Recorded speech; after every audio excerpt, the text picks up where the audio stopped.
Bueno, muy buenas tardes. Muchísimas gracias a todas las personas que se conectan con nosotros el día de hoy. Como hemos anunciado en nuestras redes, tenemos un gran evento, nuestro primer evento virtual a través de Zoom gratuito para tratar aspectos legales de migración. Me acompaña mi compañera de siempre, María Angélica Betancourt. Hola Rafa, ¿cómo estás? Bien. Estoy súper contenta porque hoy nos acompañan Sorbey y Sorbey y Ángel para conversar con nosotros sobre temas de migración. Así es, hemos querido buscar dos visuales en dos lugares en los cuales es el destino quizás preferido para muchos migrantes en Venezuela, y si está aquí o está afuera, pues es más fácil poder entender de la mano de estos dos expertos que, debemos decirlo, son abogados egresados de la Universidad Central, con amplia trayectoria en temas migratorios en cada uno de los países que representan. Y bueno, ellos han decidido conjuntamente con nosotros dar una mano posible de aclarar algunas dudas que vayan generando con esto. Cada uno se ha preocupado mucho de estudiar el área en los lugares donde está y por eso es un gusto presentarles a Sorbey. Hola Sorbey, ¿cómo estás? Hola Ángel, ¿qué tal? Hola, un placer, encantado. Bueno, gracias a todos los participantes que se han apuntado y que están aquí esta tarde interesados en realizar un proceso migratorio exitoso, porque bueno, entiendo que si están aquí es porque desean tratar de correr el menor riesgo posible, de tener la menor cantidad de tropiezos y bueno, lograr lo que finalmente queremos todos cuando emigramos, y es seguir haciendo lo que amamos. Sí, buenas tardes a todos igualmente. Y sí, yo creo que es importante esta conversación que vamos a sostener en cuanto a las vías legales para poder optar a algún tipo de estatus migratorio, tanto en España como acá en Estados Unidos. Y creo que sí, que la mayoría de los venezolanos o están en Estados Unidos o van a España o quizás Colombia, pero digamos son los puntos más importantes, digamos, de análisis para las opciones migratorias.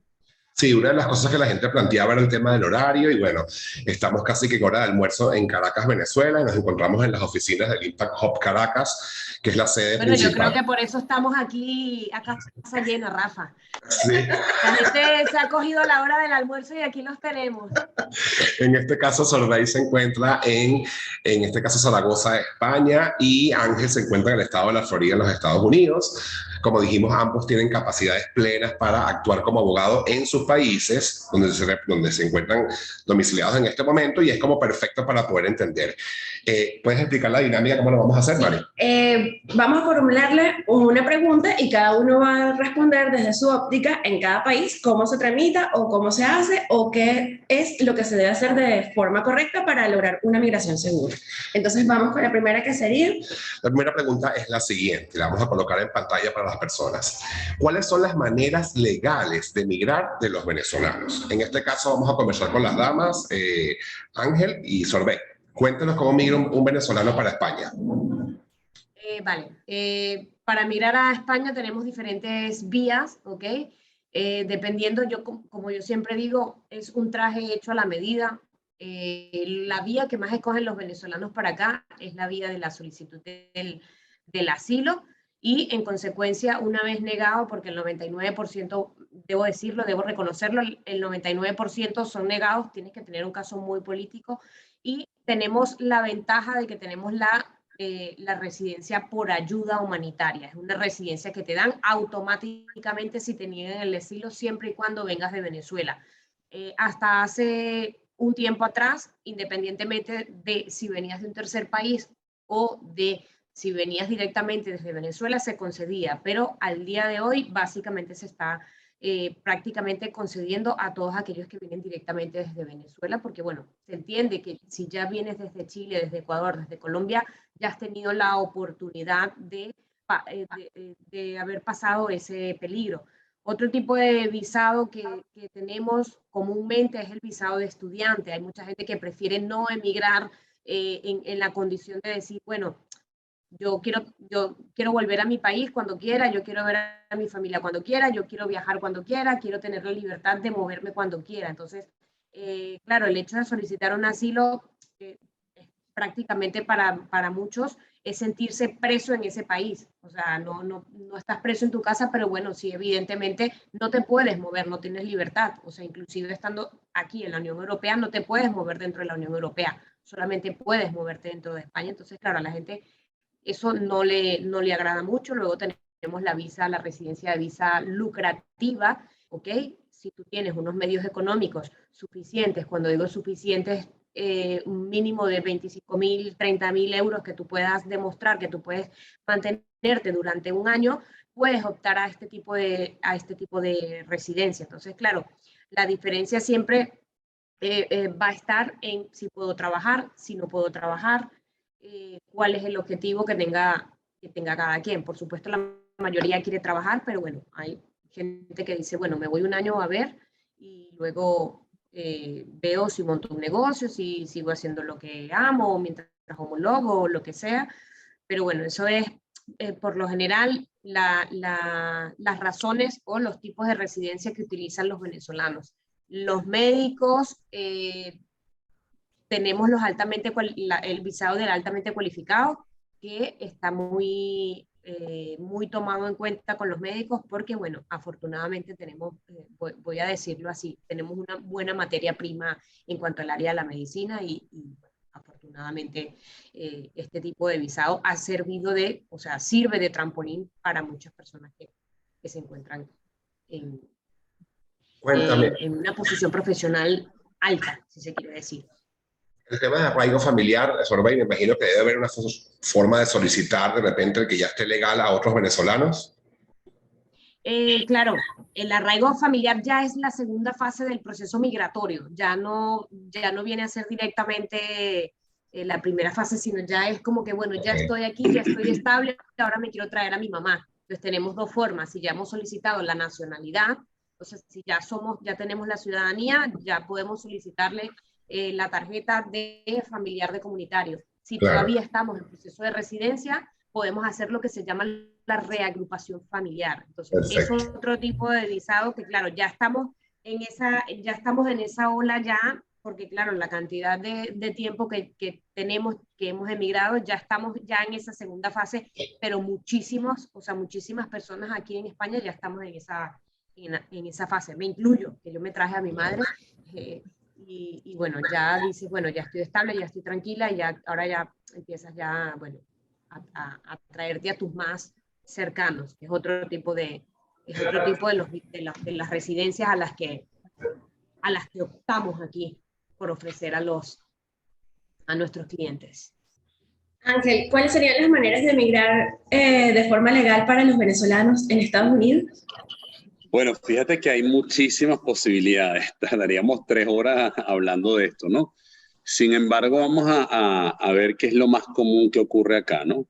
Lo más común, evidentemente, para los venezolanos es solicitar un asilo. Ese es el punto. Yo creo que estoy convencido de que el porcentaje mayor que tenemos acá de todas las personas que se encuentran en Estados Unidos es una solicitud de asilo, ¿no? Esa solicitud de asilo, digamos, de alguna manera tiene 2 vertientes. Lo llaman acá el asilo afirmativo y el asilo defensivo. El asilo afirmativo es el que la persona aplica cuando entra legalmente al país. Por ejemplo, vine de Caracas en un avión, llegué, aterricé y estuve aquí. Llegué acá y quiero pedir un asilo, entonces hago una solicitud de asilo ante la oficina del USCIS, que es la oficina de inmigración, y ahí se empieza a procesar el asilo. Distinto es lo que está pasando en los últimos meses, que en los últimos año y medio, la mayor parte de las personas que ingresan por fronteras. Esas personas que ingresan por fronteras, dependiendo de la frontera, de lo que sea, cuando entran acá en Estados Unidos, esas personas tienen también que aplicar por un asilo, ¿no? Es el único remedio, relief, como lo llaman acá, para poder permanecer acá. Pero cuando tú entras, ya tú tienes un documento formal donde te dicen, mire señor, usted entró sin poder entrar legalmente a los Estados Unidos. Es lo que se llama el Notice to Appear, que es el que comienza el procedimiento de remoción de una persona. Es decir, la persona entra y se le notifica inmediatamente que tiene que ir ante un juez para hacer un procedimiento de remoción y tiene que tener una defensa válida. ¿Cuál es esa defensa válida? Una defensa válida puede ser un asilo, por ejemplo, donde yo digo, yo tengo un asilo y por lo tanto tengo que interponer mi asilo. Ahí vienen varios problemas porque hay gente que está entrando, que ha colapsado este sistema, donde hay miles de personas que todavía no tienen fecha de corte. Entonces, cuando no tienes corte, no tienes el tribunal no te ha abierto tu caso, no puedes ir al tribunal a solicitar el asilo, sino tienes que ir por otras vías como si fuera un asilo normal y corriente. Pero lo que quiero decir en cuanto al ese primer punto es, tenemos dos asilos, el afirmativo y el defensivo. Antes era solo asilo afirmativo, un 90 y pico %, a diferencia, por ejemplo, los nicaragüenses, los hondureños, que entraban y que también, pero ellos tenían un asilo defensivo porque entraban con un procedimiento de remoción del país. Entonces, cuando ustedes ven a todas esas personas entrando por la frontera, ellos tienen que aplicar por un asilo porque necesariamente van a tener un juicio de remoción del país, tienen que defenderse. Ellos ya tienen que entrar a defenderse. Entonces, eso es la gran parte de los venezolanos lo que está haciendo en este momento. El problema es que, como decía Sorbey, hay personas que no tienen historia de persecución, sino que los agarran en la frontera y le dicen, mire, ¿usted qué le pasó? No, es que la situación económica, no, que es la inseguridad. Eso no da lugar a un estatus de refugiado, que haya una persecución de acuerdo con las leyes de inmigración y los tratados internacionales, en este caso el Tratado Internacional en cuanto a los refugiados, que se aplica y que ha sido ratificado por múltiples países. Pero ahí viene el problema. Entonces hay gente que dice, usted no tiene miedo de estar miedo de persecución en su país. No, yo tengo problemas económicos. Ok, lo monta en un avión y lo devuelve. En general, eso está pasando, eso no pasaba antes. Y ustedes dirán, bueno, Ángel, ¿y cuál es la diferencia? Es increíble, pero no les puedo contestar esa pregunta. ¿Por qué? Porque yo puedo entrar por la frontera hoy y agarran y me meten en una oficina y me hacen una entrevista de miedo creíble y a lo mejor me meten en un centro de detención y estoy ahí 2 años. O puede ser Pedro Pérez, que entró por la frontera y le dicen, buenas tardes, ¿usted de dónde viene? De Venezuela. Perfecto, tome, váyase. ¿Cuál es su dirección? ¿Dónde va a estar? Perfecto. Y se fue sin problemas. Eso evidentemente da lugar a la interpretación de, ¿estamos aplicando la ley a todos igual? ¿Hay una violación constitucional en todo esto? Que efectivamente, bueno, la respuesta es obvia. Entonces, yo creo que uno de los puntos más importantes e interesantes de todo esto es justamente eso, que el problema a los que los venezolanos se están enfrentando hoy en día, y no solo los venezolanos, cubanos, colombianos, nicaragüenses, pero aquí sí hay una especie de preferencia. Si tú eres nicaragüense o venezolano, generalmente no vas a estar detenido. Si eres de otro país, los detienen. Entonces, ese es el primer punto, el tema del asilo, que es un tema que pudiéramos durar horas hablando, pero es básicamente eso. Y tú me dirás, bueno, ¿y cuál es la diferencia? ¿Hay más probabilidad que te aprueben un asilo afirmativo que uno defensivo? Pareciera que sí. Realmente no hay nada en la ley que pueda discriminar en que haya un asilo afirmativo defensivo, pero por lo menos tienes otro chance. Cuando entras por avión, tu entrevista te la hace un funcionario de inmigración que no es abogado.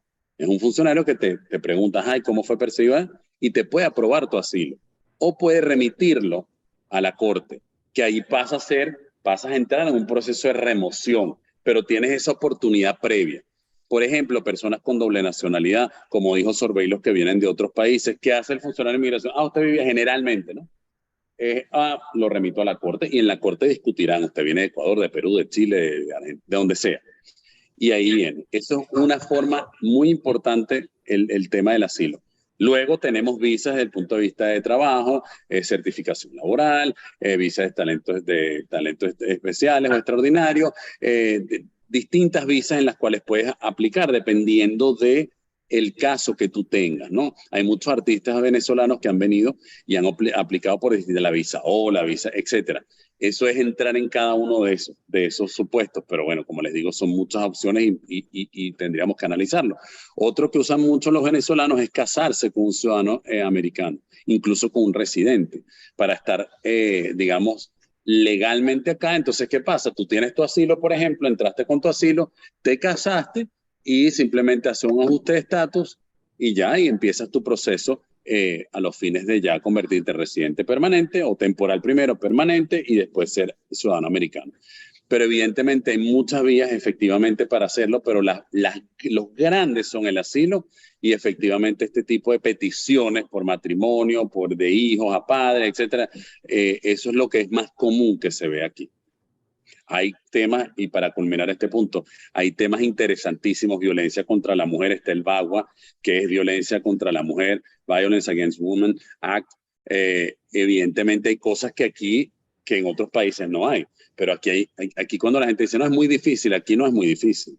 Aquí hay N cantidad de opciones para que ustedes estén legales aquí. Pero pareciera que algunas se pueden realizar de manera personal a través de los consulados y embajadas y otros necesariamente tienen que ser con la ayuda de un abogado. Ya lo veremos en la próxima pregunta. Sorday, vamos contigo. ¿Cuáles son los riesgos de mantenerse en el país después de entrar como turista o de entrar de manera correcta?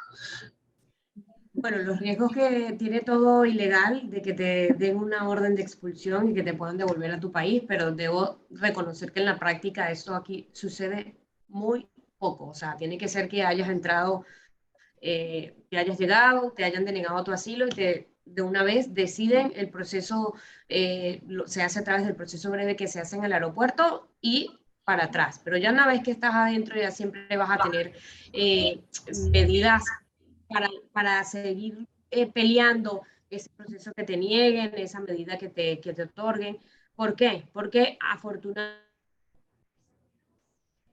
los iberoamericanos tenemos una herramienta que es que a los 3 años de estar acá, dependiendo de cuál haya sido dependiendo de si te has quedado ilegal todo el tiempo o si entraste en estatus de ilegal después de un determinado tiempo de haber perdido una residencia. Entonces, ¿qué pasa? Que si estuviste en un momento determinado, si tuviste residencia en un momento determinado y tienes 6 meses de puedes demostrar que has cotizado a la seguridad social durante al menos 6 meses, puedes solicitar un arraigo laboral ya directamente y puedes residenciarte, con lo cual 2 años, cuando vienes a ver, no es nada, o sea, absolutamente nada en comparación, por ejemplo, con Estados Unidos, y que lo diga Ángel, o sea, la gente puede pasar 7, 8, 9, 10 años esperando para que le den una entrevista.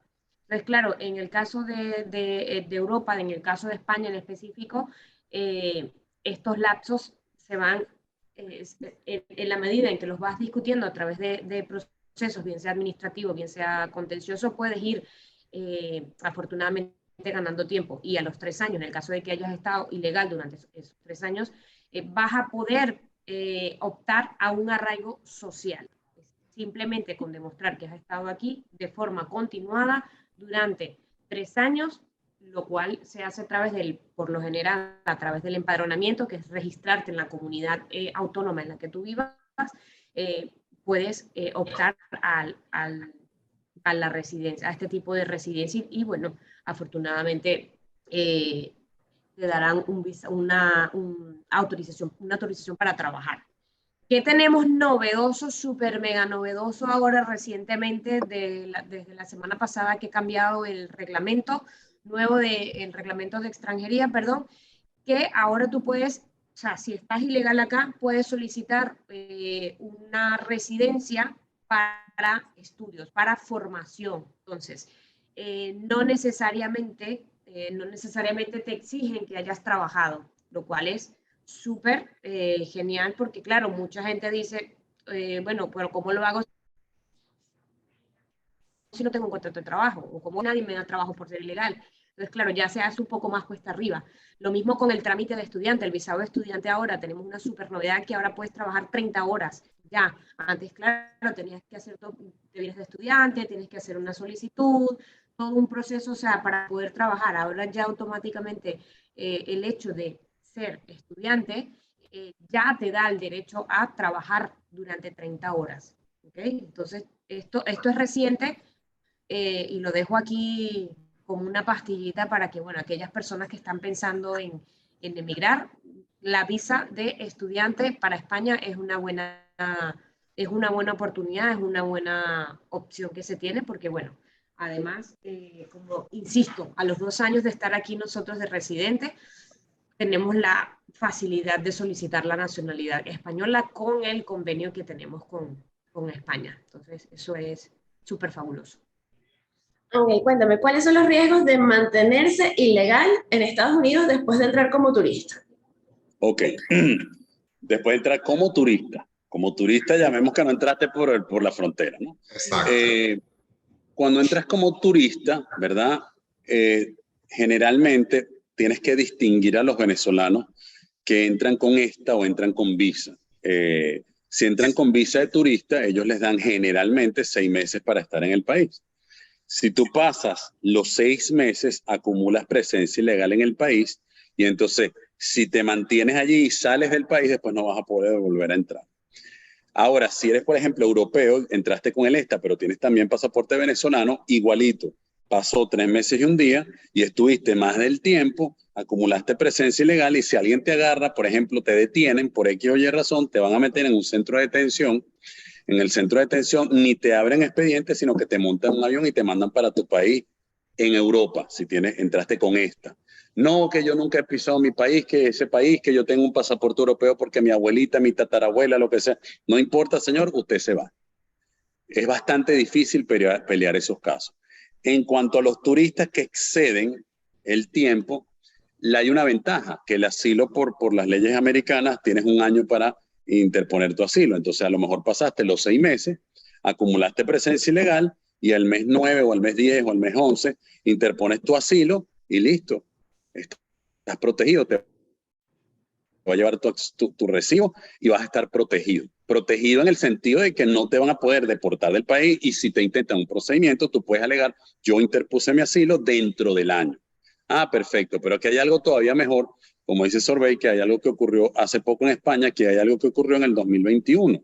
Bueno, con Trump ocurrió, pero no vale la pena porque creo que ya eso no tiene mayor sentido, pero fue la protección temporal a los venezolanos cuando Biden dictó el TPS, lo que ustedes oyen por todos lados que es el TPS, que todas las personas que estaban ilegal, como estuvieran, al 8 de marzo del 2021, podían acogerse a ese TPS que vence, por cierto, el 9 de septiembre, es decir, tienen hasta el 8 de septiembre del 2022 para poder registrarse.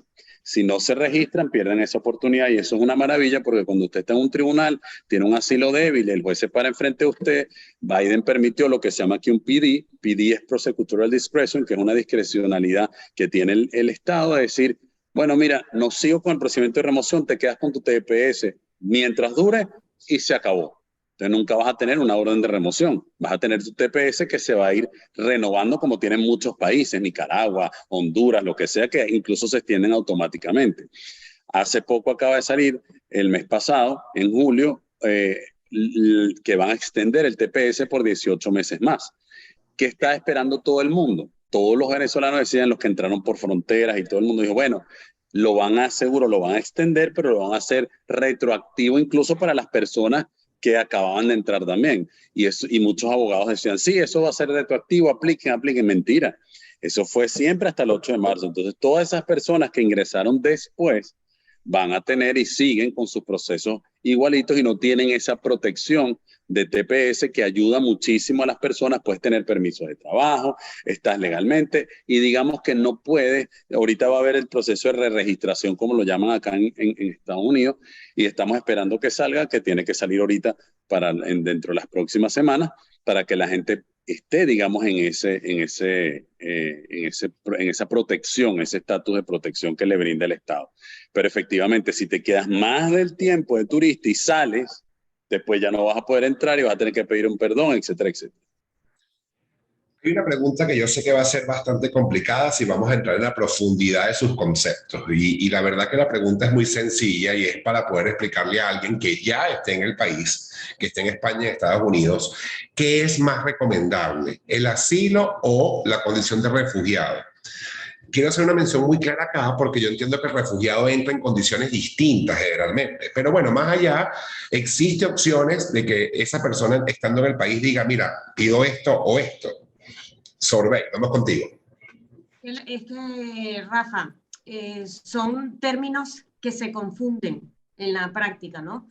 Tú adquieres, o sea, el asilo es lo que solicitas, pero realmente hoy en día se llama protección internacional. O sea, aquí aquí en Europa en general, donde sea, la figura es protección internacional. O sea, refugiado es la persona que recibe el beneficio como tal. Entonces, son términos, lo defino brevemente. Claro. En España, en tal caso, un ciudadano venezolano, fue para allá, entró de forma legal, ya tiene más o menos 9 meses trabajando allí, de forma, vamos a suponer, en negro. ¿Qué pasa? ¿Qué se puede recomendar? Más allá de la protección, ¿hay algo especial por ser venezolano y la parte humanitaria que lo hace refugiado? A ver si me entiendes por dónde iba la pregunta y vale tu acuerdo. Ya, si lo que te quieres referir es que, claro, aquellas personas que vienen, lo que dije anteriormente, si tú entras y dices, bueno, yo voy a solicitar asilo y porque tengo estas y estas razones, porque yo soy perseguido político, y luego te lo niegan, aquí tenemos lo que llamamos una protección subsidiaria. Entonces te dan una protección, o sea, pero no va a ser un asilo, sino es una protección subsidiaria, o sea, como una medida subsidiaria, porque en vista de los informes que se ha dictado en la Unión Europea, en la ONU, o sea, basado en todos esos informes, han podido determinar que efectivamente, o sea, los ciudadanos venezolanos necesitan protección subsidiaria, pero no asilo directamente como tal. Okay. Bueno, Ángel, cuéntanos, ¿qué es mejor?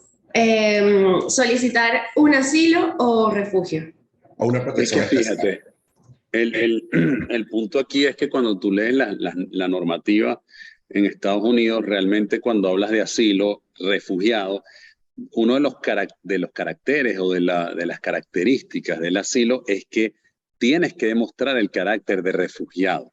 Es decir, una cosa es, cuando hablamos de refugiado y asilo, tú puedes ser refugiado, tener el carácter de refugiado, pero no has solicitado asilo, sino vamos al tecnicismo.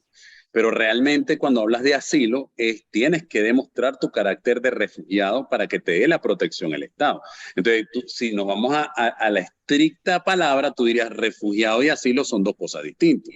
Pero al final son lo mismo desde el punto de vista inmigratorio para el efecto de decir, si yo soy refugiado y tengo el carácter que me da la ley como refugiado, el estatus de refugiado, puedo solicitar un asilo. Las personas que cruzan por la selva de forma ilegal pueden ser consideradas en estatus de refugiado. O sea, yo creo que la pregunta, Ángel, y perdón que seamos enfáticos, creo que... Lo que pasa es que a nosotros nos preocupa mucho el tema de la selva, un tema claro, pero también creo que... Ojo, hay gente que entra por la frontera y que no pasa por la selva. Hay gente que aterriza en México, pasa un río que le lleva por la rodilla y ahí no hay selva, ¿no? Porque yo también al principio me imaginaba que era como Tarzán, que se montaban por las cosas. No. La gente que tú entrevistas, realmente que yo les pregunto, mira, ¿ustedes entraron por...? Sí, y fue horrible. No, ese era un rito que me llegaba por la rodilla y ya. Lo que no puedes entrar es mojado con ropa mojada y por eso no lleva otra muda de ropa porque no te recibe la policía inmigratoria aquí. Entonces simplemente es, ¿qué tienes que hacer tú al fin del día? La misma planilla que llenan los que entran por la frontera es idéntica a las que llenan los que entran por el aeropuerto. No hay distinción. Los mismos motivos que puedes alegar para uno y para otro son exactamente los mismos. Es decir, no hay distinción de ninguna manera que el que entró por la frontera, el que entró por el aeropuerto. Como te digo, la planilla es la misma, la I-589 es exactamente igual. Lo que hace la diferencia, que sí es importante recalcarlo acá, es si yo, por ejemplo, entré por una frontera y me casé con una ciudadana americana, ¿qué es lo que ocurre? Que yo no puedo ajustar estatus aquí adentro porque yo estuve ilegal. Entonces, ¿qué ocurre? Tengo que salir a hacer un procedimiento consular y después volver a entrar. La ventaja que ocurre con el TPS, que lo tengo que mencionar, salió un memorándum para todos le dicen los tepecianos, que me parece horrible porque parece marcianos, pero para los tepecianos, llamémoslo así, a los que tienen TPS, salió un memorándum donde cuando tú tienes un asilo, tú tienes que solicitar para viajar un advance parole. Y es un problema, etcétera. En cambio, aquí te dijeron el TPS, esto no es un memorándum, te dice, señor, usted tiene TPS, pide un permiso de viaje, sale del país, entra y ya prácticamente curó esa presencia ilegal o lo que sea, y ahora sí puede pedir su petición familiar, se casa y no tiene... Es decir, es como que salgo y entro y comienzo de cero. No sé si quedó claro. Una pregunta, Ángel, que me da curiosidad con lo que acabas de decir. O sea, una persona que se encuentra ilegal en Estados Unidos no puede casarse, sino que tiene que salir y... Puede casarse. Yo, por ejemplo, vamos a suponer, yo entré por la frontera ayer y me enamoré, bueno, ayer no, pero vamos a suponer hace 3 meses. Y me enamoré, salí con una americana y bueno, y nos casamos. Vamos y nos casamos. Hay un problema que cuando entras por la frontera te quitan tu ID, tu pasaporte, todo. Entonces tienes que ir a la ICE, que es la Policía de Inmigración, pero quitando todo eso. Vamos a suponer que yo tenga mi pasaporte y voy y me caso. Perfecto, me caso y digo, ya estoy listo. Hago mi ajuste de estatus. Cuando hace tu ajuste de estatus va a llegar un momento donde dice, pero tú tienes un procedimiento de remoción ante un juez de inmigración porque usted cruzó ilegalmente. ¿Qué hago? Tengo que decirle al juez, señor juez, espéreme, ya va. Yo voy a ir a hacer mi procedimiento consular y cuando tenga mi procedimiento consular vuelvo y le digo, mira, aquí está todo esto. Y él puede llegar con la anuencia del gobierno, del fiscal del gobierno, que siempre es parte de estos procesos de remoción, decir, ok, cerramos, terminamos este caso. Eso es así. Les pongo un ejemplo. Una cliente mía, su niñita entró por frontera. Ella entró por avión, pero la niñita entró por frontera con la abuela porque no tenía visa. Cuando tuvimos la audiencia hace 2 semanas, ¿qué le dijo un juez? No era aquí en Florida, era en otro estado. Y entonces el juez me pregunta, ¿cuál es su relief? Y yo le digo, asilo, pero también es elegible a un ajuste de estatus. Y el juez se me queda viendo y me dice, ajuste de estatus, como que este está loco, esta mujer entró por la frontera, esta niña entró por la frontera. Le digo, sí, porque su mamá ganó un asilo hace 6 meses, ella ya estando aquí, ella es derivativo de un asilo. Entonces yo quiero, ahí es distinto. ¿Por qué? Porque ahí ella entró ilegal, es menor de edad, es derivativa de un asilo, y él dice, bueno, voy a esperar que llenes la forma, que te responda inmigración. ¿Le parece bien 1 año? Magnífico, señor juez. Pero habrán otros jueces que dirán, lo lamento mucho, su audiencia la fijo para dentro de 3 meses, ahí discutiremos. Si no está listo... Una pregunta, cuando tienes que llenar esta planilla, ¿es necesario llamar a tu abogado o la puedes llenar tú solo? ¿Qué recomiendas? Aquí en Estados Unidos no necesitas, o sea, si no quieres, te puedes defender tú mismo en cualquier juicio criminal, inmigración, civil, lo que sea. Pero evidentemente... Esa planilla, la recomendación sería que sea con ayuda de un profesional, tal vez. Claro, porque además tienes un procedimiento de remoción donde el juez, ¿cómo argumentas tú a un juez que vas a hacer un ajuste de estatus, un procedimiento consular, un perdón, un poco de cosas? Es muy difícil. Y Sorbey, en España es igual. Lo recomendable es buscar siempre asesoría para ese tipo de trámites migratorios. Yo totalmente recomiendo 1000%, o sea, que cuando vayas a hacer un proceso migratorio, por muy tonto que sea, siempre intentes por lo menos, como mínimo, tener una profesión, tener una asesoría de alguien que te diga, mira, estos son los documentos a tramitar, este es el proceso a seguir, estas son las consecuencias jurídicas, esto es lo positivo y esto es lo negativo, que por lo menos sepas a qué dirección vas. Sobre todo el tema de cuando no tienes bien claro de cómo expresarte. Entonces, claro, preparar esa primera audiencia que vas a tener, que pudiera resultar muy dura o pudiera resultar muy fácil para otros, es bastante importante, o sea, que vayas de la mano siempre con un abogado para que, bueno, mira, ante esta pregunta tienes que responderla de esta forma, porque aunque estés diciendo la verdad, quizás pueda parecer mentira. Entonces, ten cuidado con lo que dices, ten cuidado en cómo lo dices. Entonces, claro, todas esas cosas es importante tenerlas claras a la hora de este tipo de solicitud. Claro, solicitud. Ángel, sé que estás contratiempo y la verdad quisiera como no perder la oportunidad porque hemos hablado del tema del refugiado, del que se queda, del que estando ya como turista lo hace. Quiero preguntar este tema porque la mayoría de las personas dicen voy a otro país a hacer lo que yo no aprendí en Venezuela. ¿En qué forma, Ángel, se puede lograr que un profesional pueda ejercer en Estados Unidos? O sea, ¿qué tan fácil o difícil en algunas de las profesiones? No me hace falta que detallemos, pero ¿es posible o es más recomendable decirle a alguien, mira, venga preparado que usted va a hacer otra cosa que no es lo habitual? Ok, fíjate, vamos a poner los abogados, por ejemplo. Los abogados tienen una gran ventaja, que aquí para estudiar leyes tienes que tener una carrera previa. A juro, cualquier muchacho que sale aquí del college o lo que sea, tiene que tener una carrera previa. Psicología, administración, por lo que quieran. Entonces, ¿qué ocurre? Que cuando tienen eso, es que pueden ingresar a estudiar y hacer un examen que se llama el LSAT, que es un examen bastante difícil de lógica y todo esto. Y es que pueden ingresar acá a la carrera. Un abogado de otro país, uno puede entrar sin hacer la carrera previa, y uno simplemente puede también presentar el LSAT o puede empezar a hacer un posgrado o un máster y después cambiarse a la carrera. Es decir, puedes homologarse, por lo menos en materia de leyes, sí lo puedes homologar. Si usted quiere estudiar muy rápido, haga un LLM, que es un máster en Derecho, y luego puede presentar el bar en algunos estados de los Estados Unidos para ejercer. Por ejemplo, inmigración es federal. Yo me gradué aquí en Florida, pero yo puedo ejercer inmigración en cualquier estado como lo hago. Tengo audiencias en Boston, en Nueva York, en donde sea. Ahora, si quiero ejercer algo local, tengo que tener la licencia aquí de Florida, por ejemplo. Para ejercer en una corte aquí, por ejemplo, de accidentes o lo que sea, tengo que tener eso. Para las otras profesiones siempre tienes que hacer, bueno, y tienes que pasar el bar de cada estado, prepararte, etcétera. Pero para otras profesiones, arquitecto, por ejemplo, tienes que estudiar y tienes que presentar y homologar tu título y presentar un examen también para ejercer la arquitectura, que es bien difícil. Para los médicos también tienen que hacer los steps para poder, y son varios exámenes donde vas a poder finalmente validar tu título. No tienes que estudiar en una universidad de medicina, pero tienes que presentar unos exámenes y tienes que prepararte bastante bien. Depende de la carrera, pero siempre vas a tener que homologar y vas a tener que presentar al menos un examen específico para eso. Una de las cosas que complica ese panorama, me imagino, es el tema del idioma. Pero en el caso de España, Solveig, que se habla el mismo idioma de Venezuela, que es el español, en este caso es más fácil. Sí, de hecho, bueno, una de las razones por las que muchas personas emigran a España es efectivamente el idioma, la facilidad de poder llegar y decir, bueno, voy a ejercer mi profesión directamente en el caso de que no sea una profesión regulada, y en el caso de que es una profesión regulada, muchos deciden en preparar ese proceso migratorio antes y decir, bueno, mira, voy a iniciar el trámite de la homologación para que cuando yo llegue allá directamente poder comenzar a trabajar.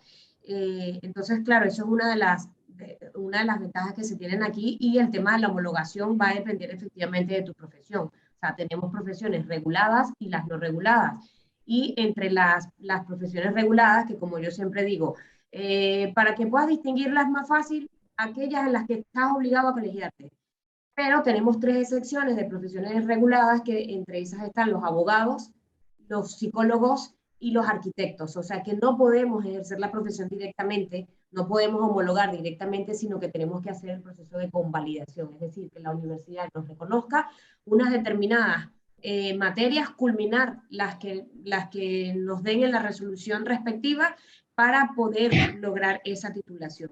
El resto de profesiones que no sean reguladas, las puedes ejercer de forma directa, y el proceso se hace a través de una equivalencia a grado, que es decir, equipararte, es decir, tú eres licenciado en computación o tú estudiaste periodismo, bueno, vamos a hacerle equivalente un grado en ciencias sociales en el área tal, o sea, va por área.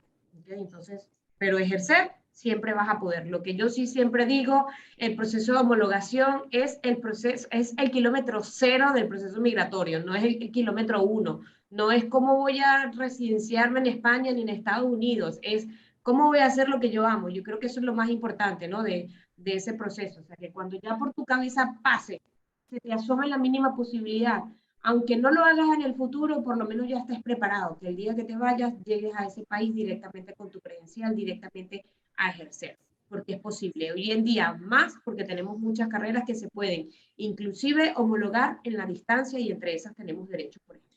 Solveig, un consejo para los migrantes que van por vías irregulares y peligrosas. Que no lo hagan. Un consejo es que se preparen para emigrar de una forma exitosa, que se asesoren, que piensen en todos los riesgos, en todos los peligros que pueden tener, inclusive personas que pierden la vida en esas vías irregulares, con lo cual yo no lo recomiendo en lo absoluto. O sea, Ángel, en tu caso, que creo que es más complejo. Es más complejo, digo yo, por las formas de acceder. ¿Qué consejo? Claro, porque para ingresar a España por vías irregulares, claro, quizá los venezolanos digo, no hay mayor opción, pero acá efectivamente, mira, ¿cuál es mi consejo? Mi consejo es, efectivamente, eso es totalmente ilegal, y como abogado de Estados Unidos no puedo recomendar jamás que alguien pase por la frontera. Lo que sí recomiendo es que si alguien tiene una historia de persecución y que le obliga a hacerlo, que efectivamente cuando ingrese al país tenga sus pruebas y su documentación, o al menos haya dejado a su familia preparado, porque tuvo que salir corriendo, porque en el momento, ahorita hay unos procedimientos expeditos de asilo que acaban de aprobar el 31 de mayo, donde se establecen unos procedimientos muy expeditos, donde esas personas tienen que demostrar inmediatamente qué es lo que les pasó y qué pruebas pudieran tener para que sea aprobado un asilo. Es decir, los van a tener como una especie de detención y van a tener que hacer todo muy rápido. Entonces, si Si usted lamentablemente sufre una persecución que lo obliga a salir y a entrar de esa manera, primero tiene que tomar primero el valor de su vida, porque mucha gente muere y ustedes han visto noticias de la gente que muere en ese trayecto. Busque a lo mejor otra alternativa, que no tenga que arriesgar su vida. Y dos, traiga o lleve su caso bien preparado o deje a algún familiar con el caso bien preparado para contactar a alguien acá que lo pueda ayudar con su caso. Sorbey, vamos a dejarle aquí a las personas que nos escucharon en esta reunión de Zoom, que vamos a montar luego en las redes y que ustedes van a poder también de alguna forma difundir, porque creo que fueron como un ABC muy básico del migrante y los aspectos legales que le abarca. ¿Cómo te pueden contactar? Estás en Zaragoza, en España, obviamente, ya son las 6:30 de la tarde, pero bueno, al final te conectas en vías virtuales. ¿Cómo te contactan? Cuéntanos. Bueno, básicamente tenemos dos vías directas para que nos contacten, a través del email contacto@tutramiteLegal.com, y en las redes sociales estamos @tutramiteLegalV, como decimos aquí, B de Venezuela, @tutramiteLegal B de Venezuela, y sin problema podemos responder todas las dudas, todas las inquietudes que deseen a través de esas dos vías. Nos pueden enviar un directo al Instagram y por allí tenemos una persona constantemente respondiendo las dudas y, bueno, los requerimientos. Solo una duda de mi parte para Sorbey. Son venezolanos la mayoría que te contactan, ¿cierto? El 90%, pero ahora tenemos una comunidad colombiana y nicaragüense creciendo. Sobre todo Colombia ha empezado ya a hacer como un despertar, no sé, con el tema del nuevo gobierno, ya mucha gente se lo lía, mucha gente ya empieza ya a preguntar, ya a prepararse, ¿no? Por si acaso. Ángel, cuéntanos, ¿cómo te contactamos? Bueno, mi teléfono, mi teléfono parece una línea de esas de 24 horas que me escriben a toda hora, no importa. 786-878-4057. O sea, marcan 0, si están fuera, 001-786-878-4057, o por mi Instagram, Ángel Álvarez OL, Ángel Álvarez OL, @Ángel Álvarez OL. La misma pregunta, ¿quién te está contactando más, venezolano o ya se están incorporando a tu consulta otras nacionalidades? Mira, aquí hay muchos cubanos que están pasando por la frontera increíblemente, porque acuérdense que la ley está con Obama y la ley, los pies mojados, etcétera, todo lo que ocurrió. Pero hay muchos cubanos, hay muchos colombianos, como dice Sorbey, nicaragüenses, hondureños, salvadoreños, no se imagina, colombianos, bueno, todos los días. Y bueno, venezolanos sí es el grueso, evidentemente.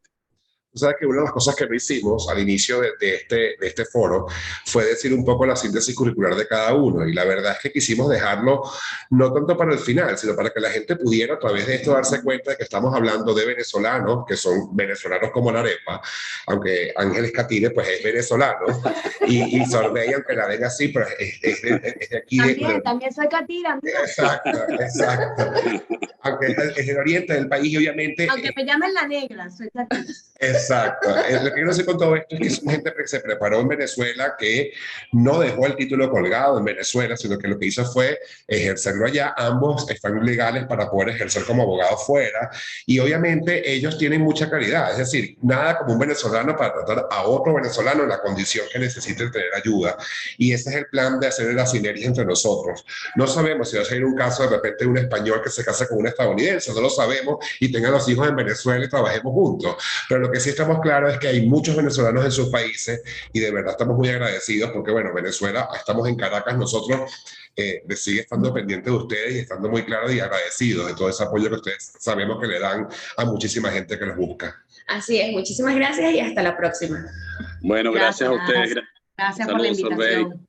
Chao, saludos a todos. Muchísimas gracias, cuídense mucho. Feliz día para ustedes. Igual, chao.